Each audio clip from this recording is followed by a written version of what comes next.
क्या मुगल बादशाह बाबर को राणा संगा ने दिया था भारत आने का न्योता?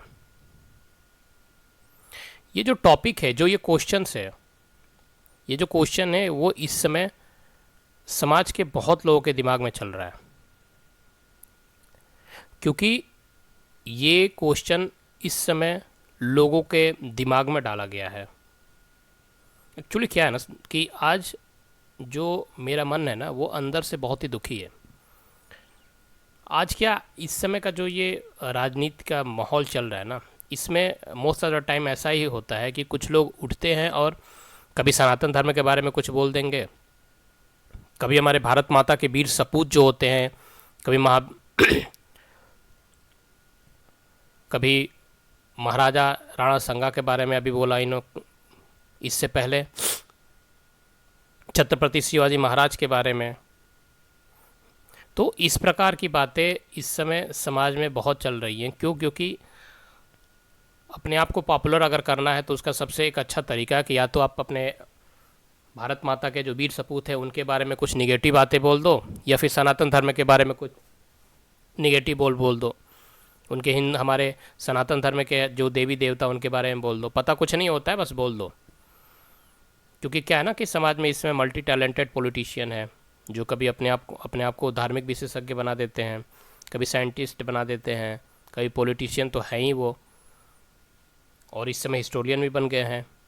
इतिहास के सबसे बड़े विशेषज्ञ यही लोग हैं आजकल। हुआ क्या, सपा सांसद के एक बयान से पूरे देश में इस समय बवाल मचा हुआ है। आखिर उन्होंने क्या बोला? राज्यसभा में सपा सांसद रामजी लाल सुमन ने राणा संगा को लेकर एक विवादित बयान दिया, जिसके बाद राजस्थान समेत पूरे देश में सियासी घमासान छिड़ गया। दरअसल उन्होंने सदन में दावा किया कि इब्राहिम लोदी को हराने के लिए राणा संगा के न्योते पर बाबर हिंदुस्तान आया था। यहां तक कि उन्होंने राणा संगा को गद्दार भी बोला, गद्दार वर्ड भी यूज किया। अब मैं बात सिर्फ इन्हीं की नहीं कह रहा हूं, मैं बात उन सभी पॉलिटिशियन से कह रहा हूं कि आप लोग प्लीज राजनीति कीजिए और बाकी सब्जेक्ट जो है ना वो उनके विशेषज्ञों पर छोड़ दीजिए ना। जो इतिहासकार हैं वो हिस्ट्री को देख लेंगे, वो हिस्ट्री को जानते हैं अच्छे से। जो धार्मिक ज्ञान जिनके पास है वो धर्म के बारे में जानते हैं। आपको उसमें कूदने की क्या जरूरत है? आप राजनीति कीजिए, देश को आगे बढ़ाइए, इस पर ध्यान दीजिए ना। लेकिन नहीं, बहुत ही छोटी सी बात है ना। अगर पॉपुलरिटी आपको चाहिए ज़्यादा तो निगेटिव बातें बोल दो, पॉपुलरिटी तो मिल ही जाएगी।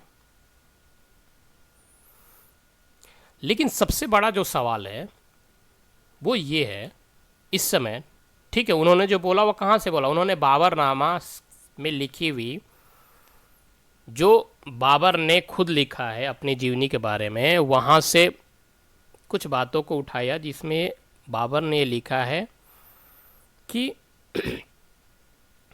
राणा संगा ने इनवाइट किया, ठीक है। लेकिन जब कोई अपनी जीवनी लिखता है तो उसमें सारी बातें सच तो नहीं होती है ना। उनके अलावा भी और भी इतिहासकार हैं जो इसके बारे में जिक्र तक नहीं करते, जैसे कि गोपीनाथ शर्मा जी। राजस्थान के इतिहास में गोपीनाथ शर्मा जी ने कहीं भी इस बात का जिक्र नहीं किया है। रामधार भट्ट, उन्होंने भी कहीं इसके बारे में जिक्र नहीं किया है। लेकिन उठा कहाँ से? बाबरनामा से। तो बाबरनामा से अगर ये बात उठी तो यहाँ पर यह जानना बहुत जरूरी है कि क्या वाकई में बाबर को भारत आने का न्योता मेवाड़ के राणा संगा ने दिया था? दिल्ली के लोधी शासक इब्राहिम लोदी को राणा संगा ने खुद हराया था, तो उन्हें उसे हराने के लिए बाबर को क्यों बुलाया? क्या जरूरत थी बाबर को बुलाने की? बाबर जिसने खुद राणा संगा के पराक्रम से भयभीत था और राणा संगा से युद्ध करने के लिए उसने शराब तक को छोड़ी, उस युद्ध को उसने धर्म युद्ध बना दिया।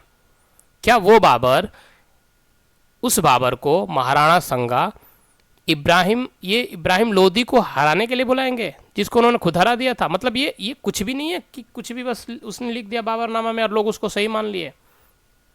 ये तो खुद के सेंस से भी अगर समझ में आता है कि जो महाराणा संगा ने इब्राहिम लोदी को खुद हराए हैं वो क्यों बुलाएंगे भाई बाबर को?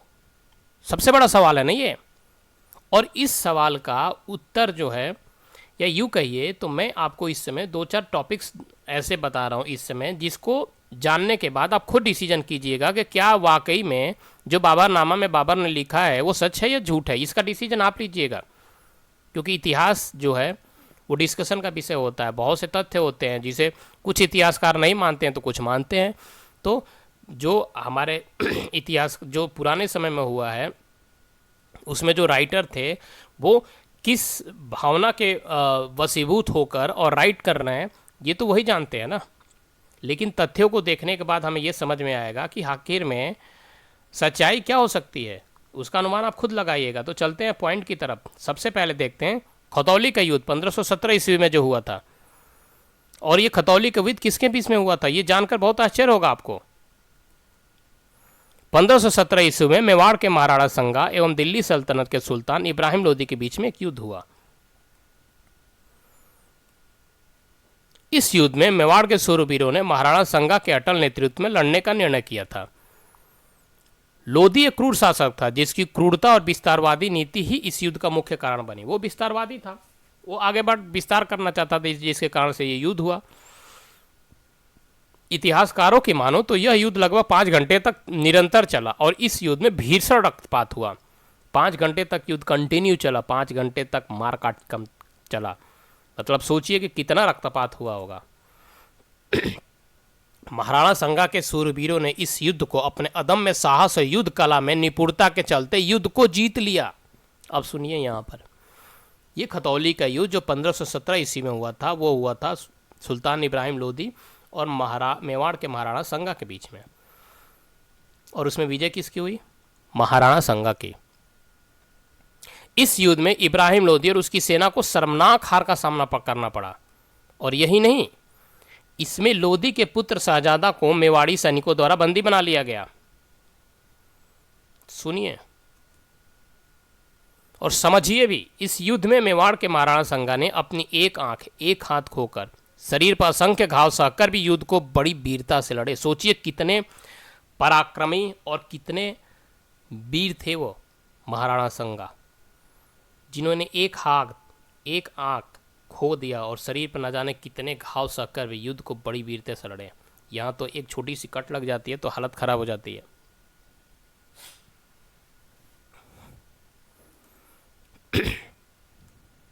सोचने वाली बात है ये।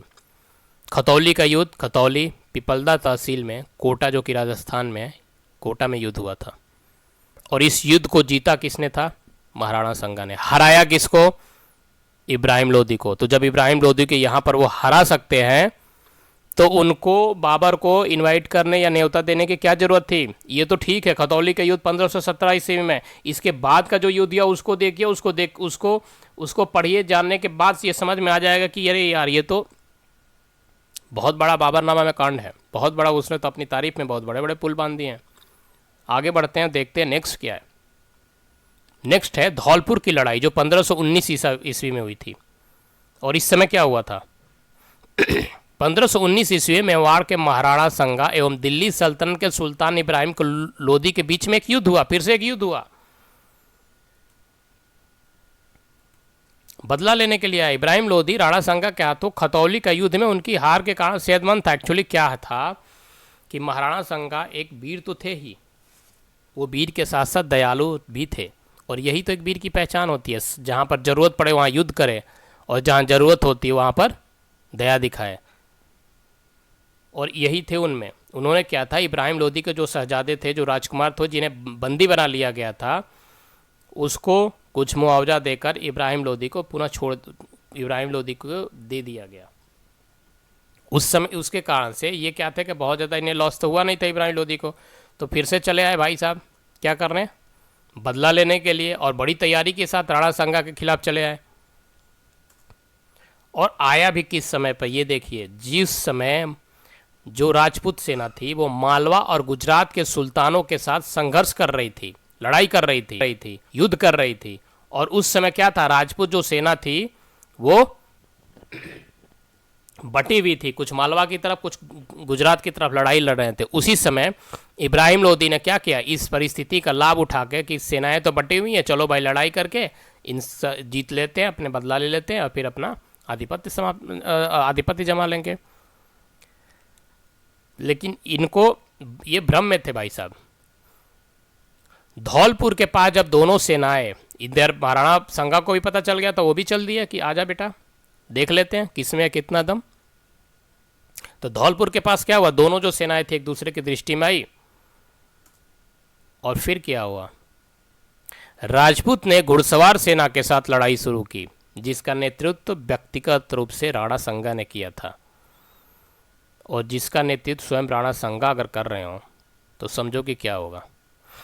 वो लड़ाई, वो घुड़सवार सेना की गति इतनी तेज थी कि जो लोदी की सेना थी वो एक आंधी में पकड़े गए मृत पत्तियों की तरह बिखर गई।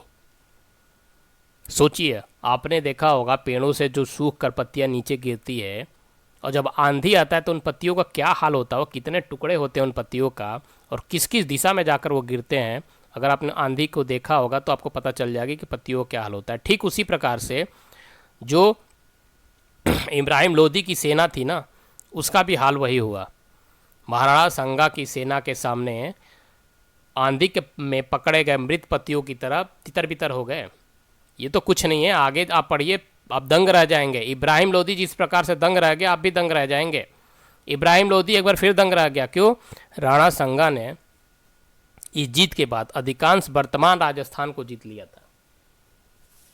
अब आप दंग रहेंगे। और इस जो दो तथ्य अभी बताऊंगा, इस तथ्य के बाद से आप ये समझ जाएंगे कि जो ये तथ्य है कि महाराणा संगा ने इब्राहिम लोदी को हराने के लिए बाबर को न्योता दिया था। यहाँ पर ये दो तथ्य जब आप देखेंगे ना तो समझ जाएंगे कि किस प्रकार से ये जो लिखा गया है ना बाबरनामा में वो गलत है। पहला तथ्य, महाराणा संगा के सेना में उस समय 10,000 घुड़सवार और 5,000 इन्फेंट्री थे। क्यों? क्योंकि महाराणा संगा की अदर जो सेनाएं थी वो मालवा और गुजरात के सुल्तानों के साथ संघर्ष में व्यस्त थी। ठीक है, तो इसलिए महाराणा संगा के सेना में उस समय 10,000 घुड़सवार थे और 5,000 इन्फेंट्री थे और फिर भी उन्होंने ये युद्ध जीता। लेकिन इब्राहिम लोदी में के पास कितनी सैनिक थे उस समय? ये देखिए, इब्राहिम लोदी के सेना में उस समय 30,000 घुड़सवार और 10,000 इन्फेंट्री थे। 30,000 घुड़सवार और 10,000 इन्फेंट्री को हराने के लिए महाराणा संगा ने सिर्फ 10,000 घुड़सवार और 5,000 इन्फेंट्री सेना का युद्ध किया था और उस सुल्तान इब्राहिम लोदी को बुरी तरह से हराया था। तो उसी सुल्तान इब्राहिम लोदी को हराने के लिए क्या किसी की हेल्प की सहायता की जरूरत है इन्हें? महाराणा संगा जिन्होंने 100 युद्ध लड़े हैं, लगभग 100 युद्ध लड़े और सिर्फ एक युद्ध हारे थे, वो भी दुर्भाग्य से हार गए क्योंकि उनका किस्मत था, उनकी नियति थी जिसके कारण से वो हार गए। नहीं तो आज बाबर कहीं मुगलों का तो राज ही नहीं हुआ होता यहाँ पर इंडिया में। और जो बाबर इतना कि बाबर बाबर कहता है, उसके साथ भी इनका युद्ध हुआ था, बयाना का युद्ध 1527 में। क्योंकि राणा संगा ये समझ चुके थे कि जो बाबर है उसको यहाँ से भारतवर्ष से भगाना बहुत ज़रूरी है। और उन्होंने फिर ये जब ये जाना तो वो एक किला था बयाना, जो कि बाबर के ही नेतृत्व में वहाँ पर मुग़लों का एक रक्षा वो था, सरदार था जो कि उस पर जिसको दिया गया था उसका कंट्रोल करने के लिए। तो राणा संगा ने क्या किया, बयाना की घेराबंदी की 21 फरवरी 1527 में। और एक सैन्य भूमि युद्ध था जो एक और राणा संगा के नेतृत्व में मेवाड़ साम्राज्य और दूसरी ओर निजाम खान के नेतृत्व में बयाना के अफगानों और अब्दुल अजीज के नेतृत्व में मुगल अग्रिम रक्षकों के बीच में हुआ था। संगा की जो सांगठिक तरीकों से बयाना के किले की घेराबंदी कर दी और महाराणा संगा ने अपनी सेना को 4 भागों में विभाजित किया और अपने विश्वस्त सरदारों को आगे रखा।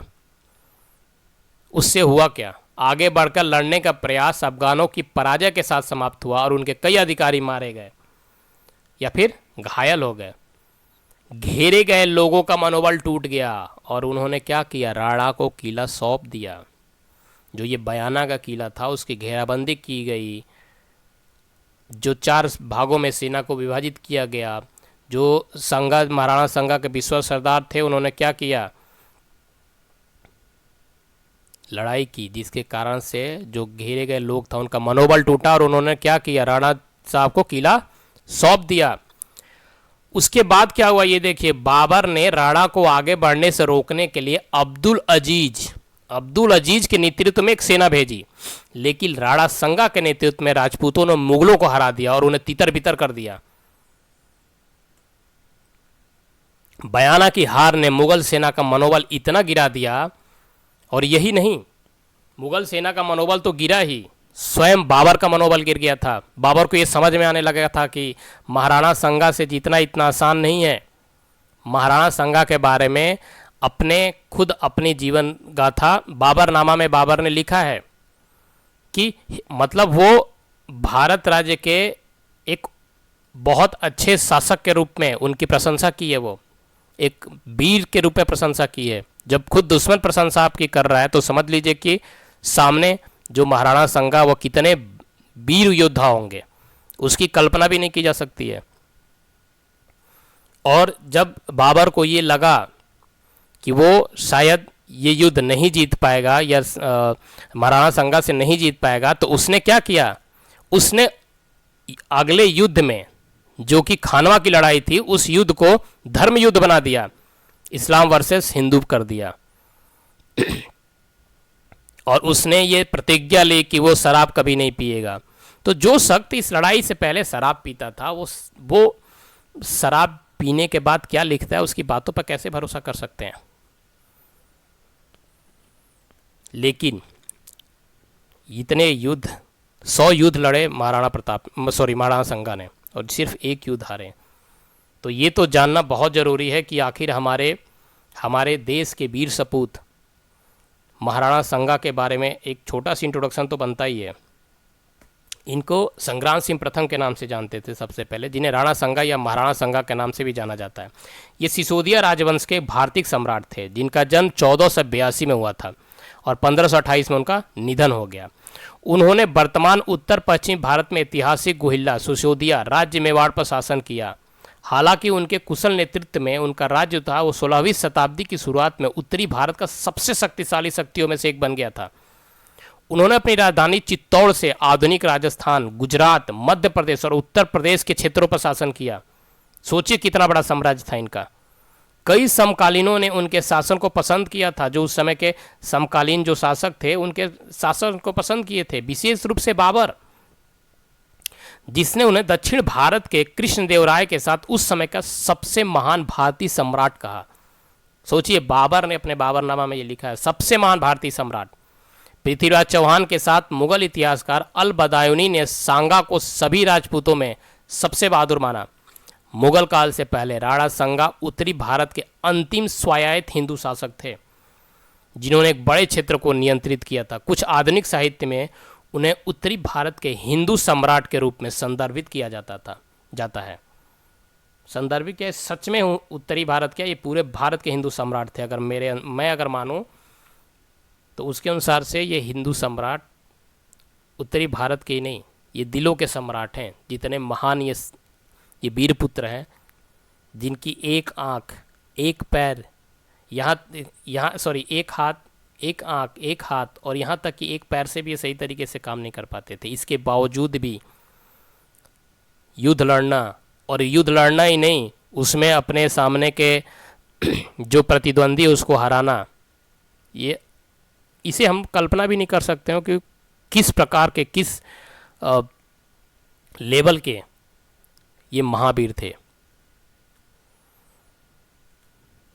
संग्राम सिंह प्रथम, जिन्हें राणा संगा के नाम से जाना जाता है, इनके बारे में हम थोड़ा सा एक छोटा सा बस ये इंट्रोडक्शन लिए हैं। अब आगे बढ़ते हैं और ये देखते हैं कि आखिर वो अंतिम युद्ध, उसमें क्या हुआ था। खानवा के युद्ध 1527 ईस्वी में। खानवा की युद्ध 16 मार्च 1527 को खानवा में लड़ा गया था। यह उत्तरी भारत के वर्चस्व के लिए बाबर की हमलावर तैमूर सेनाओं और राणा संगा के नेतृत्व वाले मेवाड़ साम्राज्य के बीच लड़ा गया था।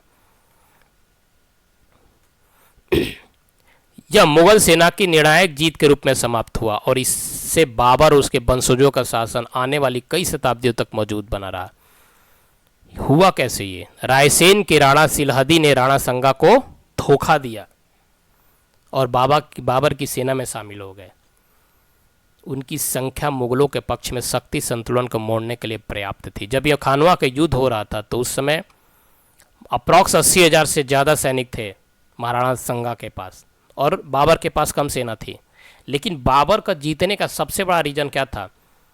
बंदूकें और तोपों का यूज करना, क्योंकि इस बंदूक और तोपों के बारे में भारत के लड़ाकू को, यहाँ तक कि भारत के जो घोड़े और हाथी तो उन्हें भी नहीं पता था। जब हुआ क्या, जब बंदूकों से और बारूदों से लड़ाई होने लगा तो महाराणा संगा के सेना में जो हाथियाँ थी या फिर जो घोड़े थे वो डर गए और वो अपने ही राजपूतीन सेना की तरफ कूच कर पाए, डर के मारे पलट गए, जिससे कि बहुत भारी मात्रा में नुकसान हुआ। उसके उपरांत भी महाराणा संगा युद्ध लड़ते रहे, लेकिन तभी उन्होंने एक पद्धति के द्वारा बाबर को हरा दिया होता। लेकिन तभी क्या हुआ, रायसेन के राणा सिलहदी ने राणा संगा को धोखा दे दिया और बाबर की सेना में शामिल हो गया, जिसके कारण से महाराणा संगा को अपनी युद्ध नीति को बदलना पड़ा। और एक चीज़ तो माननी पड़ेगी कि बाबर जो था वो एक अच्छा युद्ध नीति बनाने वाला था। उसने एक बहुत बेहतरीन युद्ध नीति बनाया था, क्योंकि उसके पास सैनिक कम थे, गोला बारूद ज़्यादा था, तो उस तरीके से उसने युद्ध नीति बनाया था। और जो महाराणा संगा थे वो वही पारंपरिक युद्ध नीति के साथ लड़ाई कर रहे थे। और जब सिलहदी के राणा संगा को धोखा दिया तो उसके बाद से राजपूत सेना को अपनी पूरी युद्ध योजना बदलने के लिए मजबूर होना पड़ा था।